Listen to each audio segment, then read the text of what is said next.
Listen, Linda, you're gonna want to grab this book while it's still in stock. Okay guys, so I picked up this book, right? This book, to be precise. And first of all, with this cover, I kind of feel like I need to explain myself. Like, why did I even pick this one up? Well, to be honest, the cover for me was the selling point. Because I saw this, I think it was This Story Ain't Over. She showed this in like a book haul or something. And I saw this book and I was like, wait, isn't that the Bukchonhana village in the background?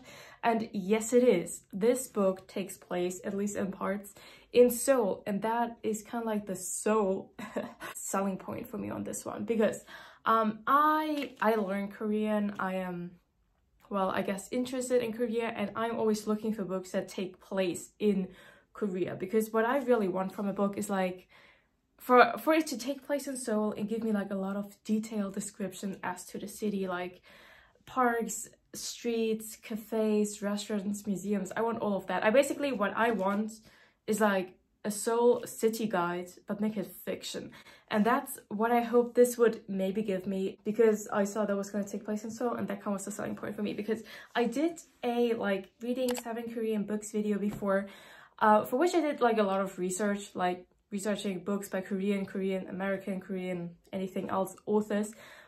And obviously this cannot be right. But when you do your research, the vibe you will be getting is that the majority of the books written by Korean or any other nationality authors are hella depressing.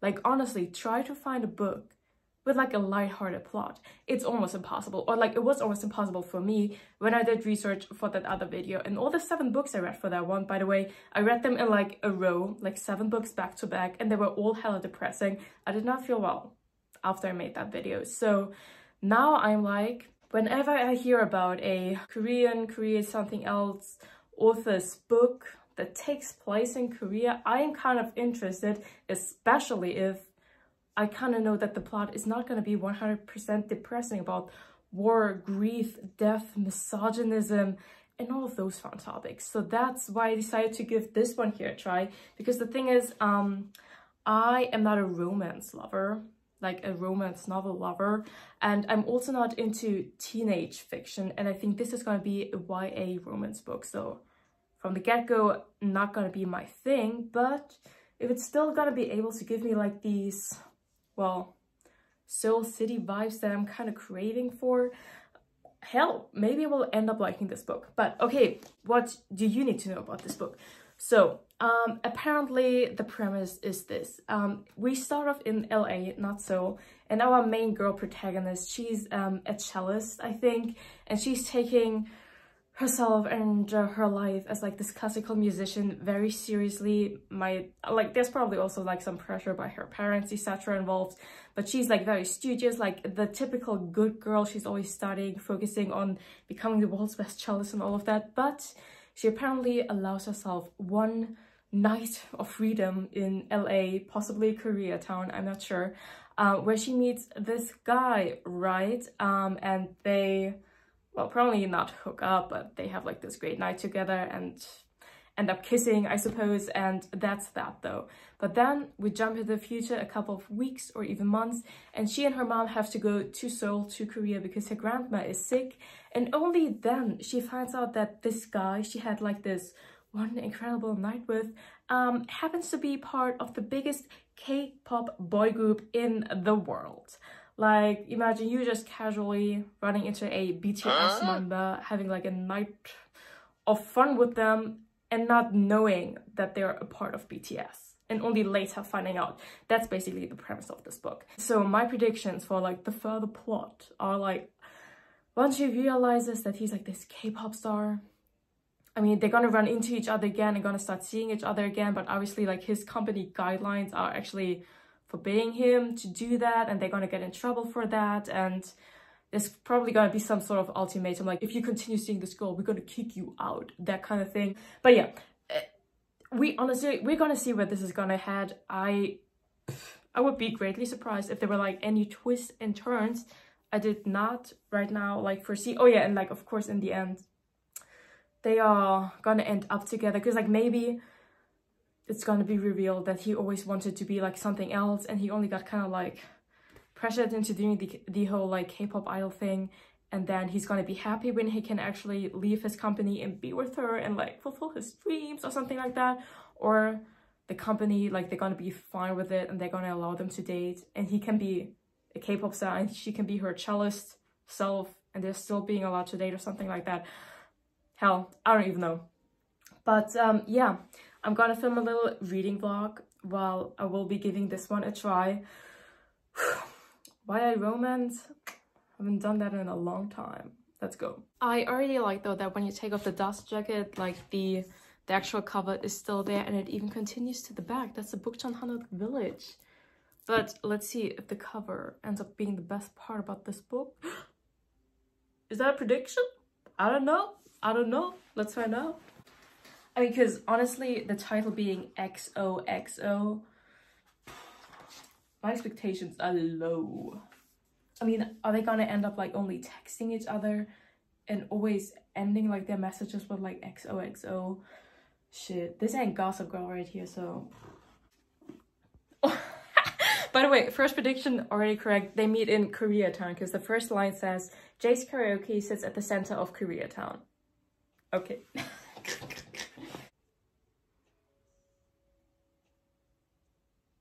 Oh my god, guys, so this got real cringe real fast. So, because apparently they get to know each other because he's using her, like, uncle's karaoke room, blah, blah, blah. And she challenges him to, like, a karaoke battle.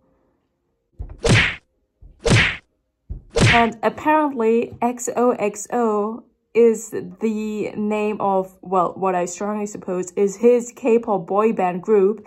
And she's like, XOXO, what kind of title is that? Oh my god, this is so painful already.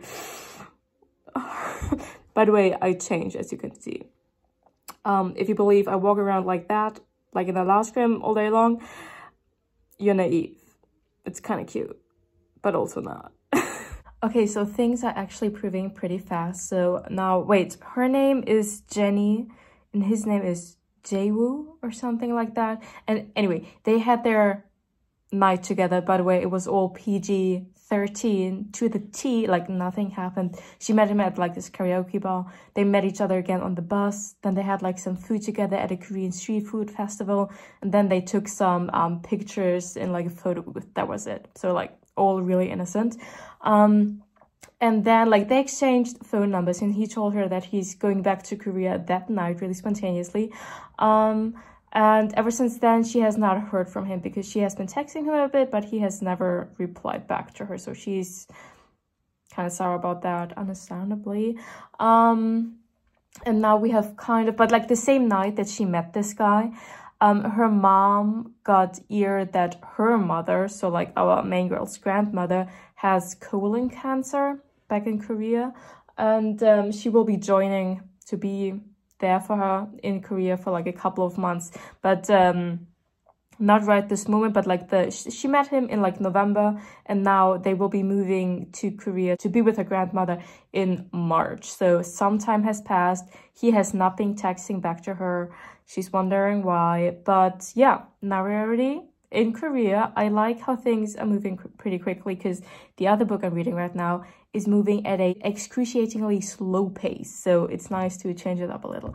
Anyway, so far it's actually okay. It's not as cringy as I thought. I expected it to be worse, so I'm okay with it. Plus, I do like all the vivid descriptions and details of Korean food so far, because I'm a foodie and I love Korean food, so I do enjoy that, but it's making me kind of hungry. So I think right now I'm going to stop reading and we're going to head out, take the bike to my nearest Asia market and go grab some ingredients so I can make myself a little something for dinner. Sounds good.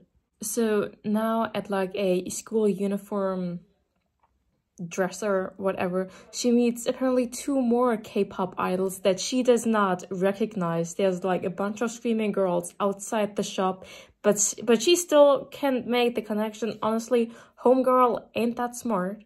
That's my impression so far. But like, what the fuck is this? Like, this book is kind of like making it look like you just run into K-pop idols, both in LA and in Seoul, just like left and right. All over the place they are. And yeah, I'm just wondering if they will also be part of his group, you know, or if she's just gonna meet up hot-looking K-pop idol guys all over the place. Oh my god. Okay, this is, yeah, shaping up to be like really, really ridiculous, but well, let's continue. Okay, so obviously the inevitable happened, aka this K-pop dude and like two of his teammates, they go to the same school as she does.